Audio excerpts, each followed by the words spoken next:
Okay, so today I'm going to be reading HomeStuck.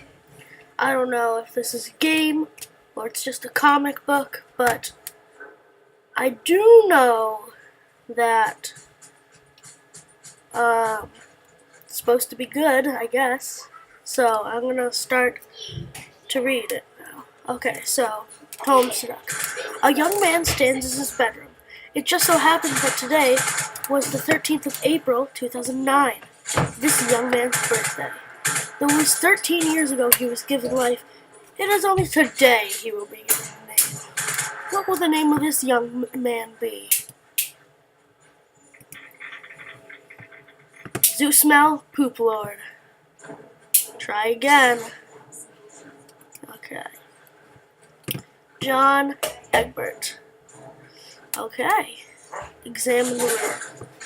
Your name is John, as was previously mentioned, it is your birthday. A number of cakes are scattered around your room.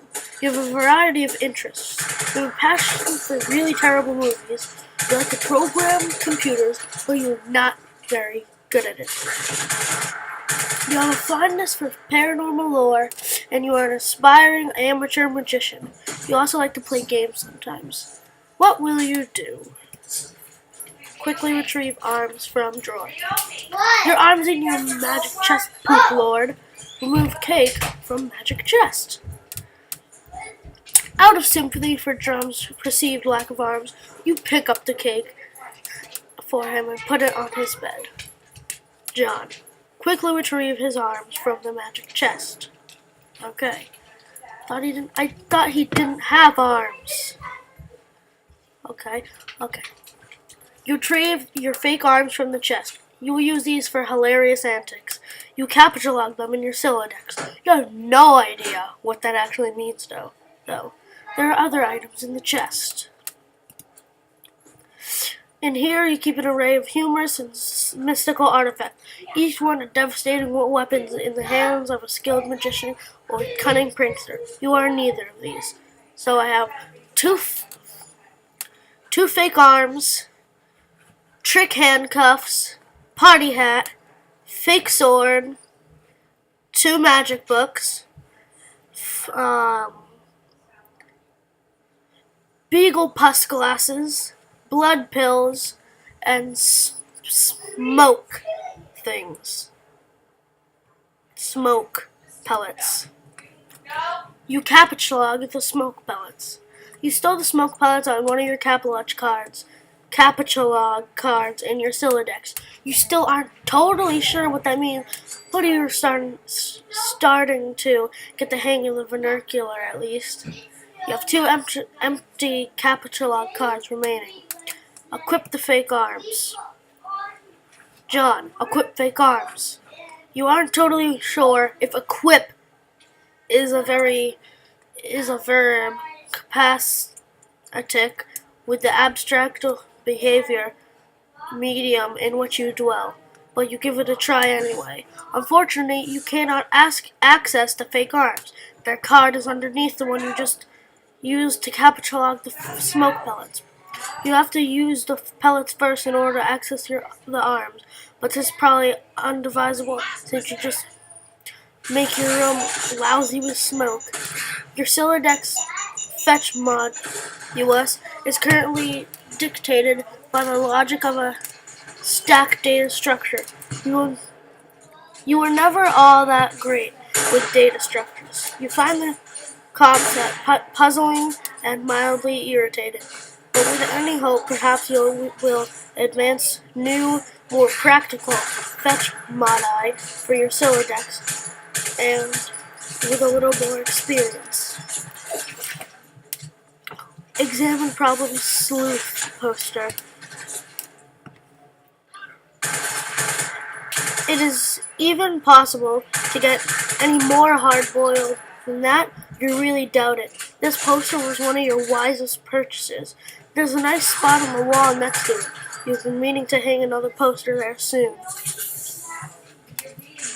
This note is rich with the aromas of fatherly aftershaves and colognes. Beside the note is a rolled-up poster. take the poster. Another birthday artifact. You wonder what is printed on the poster. You'll need somewhere to hang it on your wall. Acquire hammer and nails. They will come in handy. Okay.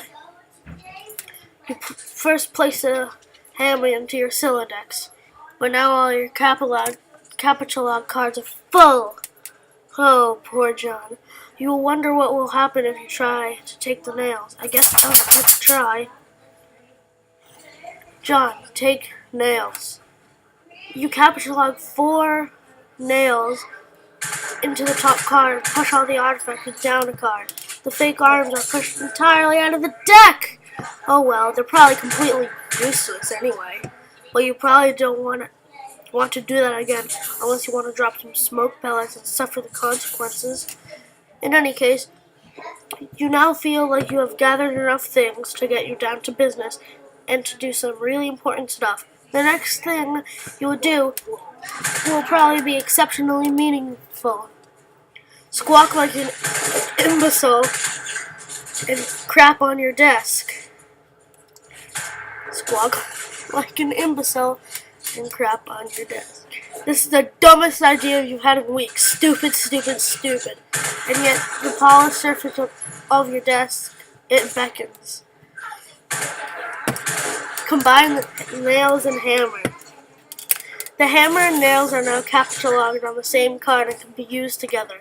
Use hammer and nails on the poster. Use hammer and nails in conjunction with the card beneath it. Nail poster to the wall.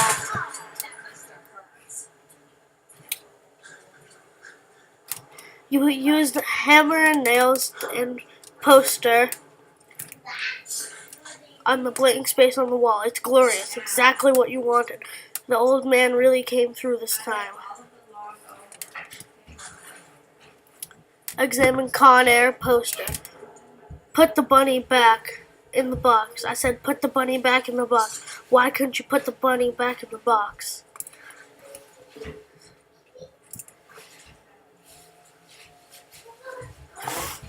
Morgan Freeman's gentle, homespun mannerisms were perfect qualities for a president residing over a crisis.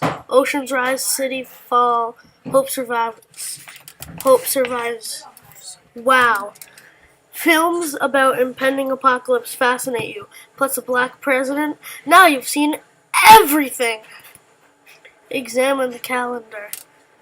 You've marked your birthday, the 13th of April. Another day you marked is supposed to be the arrival date for the highly touted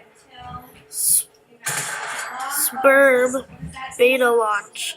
It's been 3 days already. It's starting to become a sore subject with you. John, eat the cake. You are sick to death of cake. You've been eating it all day, and you have no intention of clogging your Siladex with it. The cake stays put for now. You hear a noise from your computer. Someone is messaging you. Examine incoming message. Incoming message.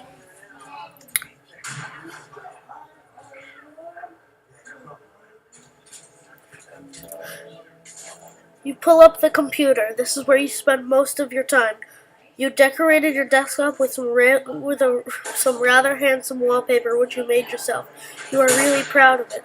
Your desktop is also littered with various programming files. You are so bad at programming, sometimes you even wonder why you bother with it. Your Pester Chum application is flashing. Someone is trying to get in touch with you. Open Pester Chum. One of your chums is logged in. He sent you a message. Open the message. Show Pester log. Hey, so, what sort of insane loot did you rake in today? I got a little Monsters poster. It was so awesome. I'm going to watch it again today. The apple juice scene was so funny. Oh hell, that is such a coincidence. I just found an unopened container of apple juice in my closet, and it is like freaking Christmas up in here. Okay, that's fine. But I have just one question, and the word of caution. Have you ever seen a movie called Little Monsters starring Howie Mandel and Fred Savage? But the seal on the bottle is unbroken. Are you suggesting someone has put piss in my apple juice at the factory? All I'm saying is, don't you think Monster Howie Mandel has the power to do something as simple as reseal a bottle? Try using your brain, numbnuts. Why did the fat kid who ever drank it know what piss tasted like? I mean, his reaction was high, instantaneous. It was the 15th day in a row Howie Mandel peed in his juice. Okay, I can accept that. Monster B-list celebrity D-bags are cunning, persistent pranksters. Also, Fred Savage has a really punchable face. But who cares about this? Let's stop talking about it. Did you get the beta yet? No. Did you? Man, I got 2 copies already. But I don't care. I'm not gonna play it or anything. The game sounds boring. Did you see how it got slammed in Game Bro? Game Bro is a joke, and we both know it. Yeah. Why don't you go check your mail? Maybe it's there now. Alright. Look out window. You see the view of your yard from your window. Hanging from the tree is your tire string. In a kid's yard, a tree without a tire string is like a proper gentleman without a monocle. That is to say, he can hardly be considered a terribly popular gentleman at all. And there, beside your driveway, is the mailbox. Examine the mailbox. The little red arm swingy dealy thing or whatever it is called is flipped up. What the hell is that thing called anyway? You do not have time for those semantics. The red flippy fluffer thing means you have new mail, and that means the beta might be out there. Go outside and check mailbox. You are in a hurry downstairs and you hear a car pull into the driveway. It looks like your dad has returned from the grocery store. Oh great, he's beating you to the mail. Forget it, check mail later. Okay, so I'm going to leave it off right here. So next time I'll read some more, and goodbye.